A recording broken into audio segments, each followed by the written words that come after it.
folks, welcome to Shodh Yatra. I am Akash Pandey. Friends, in today's video, I'll be talking to you about the basic format which you need to follow when we are going to design our works cited list.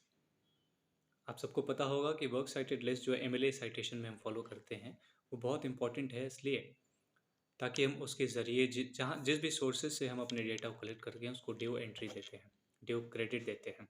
इसलिए हमें ज़रूरी होता है कि हम अपने work cited list को ख़ास तरह से तैयार करें और जो भी रूल्स एंड रेगुलेशंस उसके लिए फॉलो होती हैं, जो टेक्निकल टर्म्स है जिसका ध्यान रखना होता है, मैं आज उसके बारे में बातचीत करने आपके सामने उपस्थित हूँ। तो फ्रेंड्स, मैं ज़्यादा समय ना लेते हुए सबसे पहले इस चीज़ की शुरुआत करता हूँ कि आपको इस चीज़ का ध्यान रखना है, इस बात का खास ध्यान होना चाहिए कि आप अपने वर्क साइटेड लिस्ट को एक सेपरेट पेज पर रखेंगे हमेशा। किसी भी पेपर में, आपका रिसर्च पेपर हो, आपका मास्टर्स या डिसर्टेशन हो या फिर थीसिस हो या फिर आपका रिसर्च प्रपोजल ही क्यों ना हो, आपको अपने वर्क साइटेड लिस्ट को एक सेपरेट पेज पर रखना है। कई बार लोग ये गलती करते हैं कि वो जहाँ से पेपर ख़त्म हुआ वहीं से उन्होंने वर्क साइटेड लिस्ट शुरू कर दिया।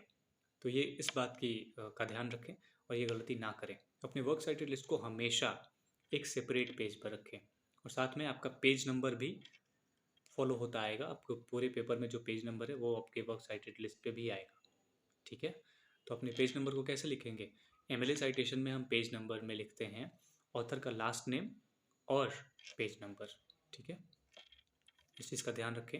इसके साथ साथ एक बात का ध्यान और रखें कि आपका जो वर्क साइटेड लिस्ट है उसमें जो आप पेज नंबर देंगे, सपोज़ कीजिए कि अगर आपने किसी किताब से 220 से लेकर 225 तक 5 पेजेस साइट किया है, 5 पेजेस से जानकारियाँ उठाई, डेटा उठाया और उसको अपने पेपर में लिखा, तो आप वहाँ पेज नंबर सिर्फ P नहीं लिखेंगे, आप PP लिखेंगे।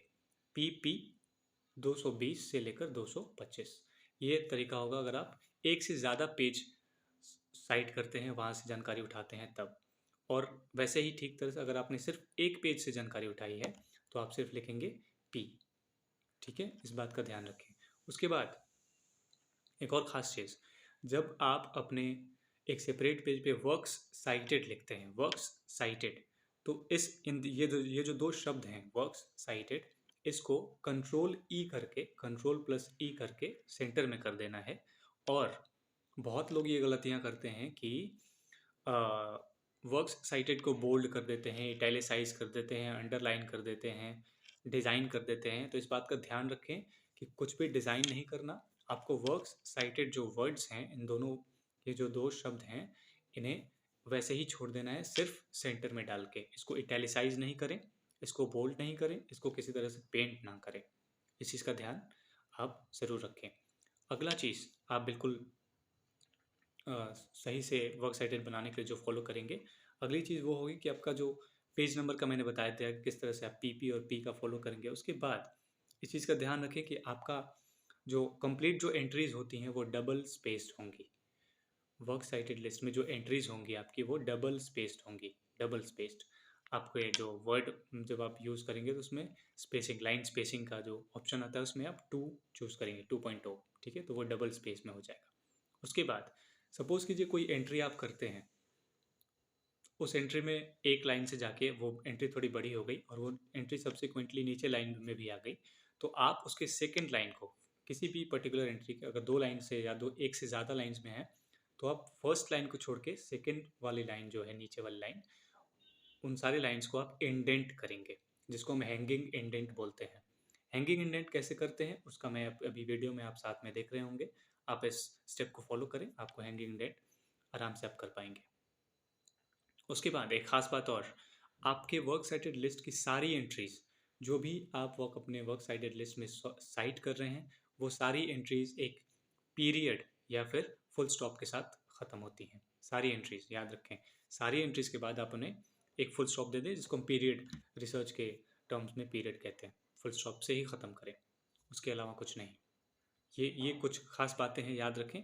उसके साथ साथ एक ख़ास बात और याद रखें कि अगर आप कोई ऑनलाइन सोर्स से कोई आर्टिकल पढ़ रहे हैं, ऑनलाइन सपोज़ कीजिए किसी हिंदुस्तान टाइम्स से आप कोई मैगज़ीन पढ़ रहे हैं, या फिर कोई जर्नल है जो ऑनलाइन अवेलेबल है, आपको मिला, जे स्टोर के थ्रू, और भी बहुत सारे प्लेटफॉर्म्स है जहाँ से आप ऑनलाइन पढ़ रहे हैं।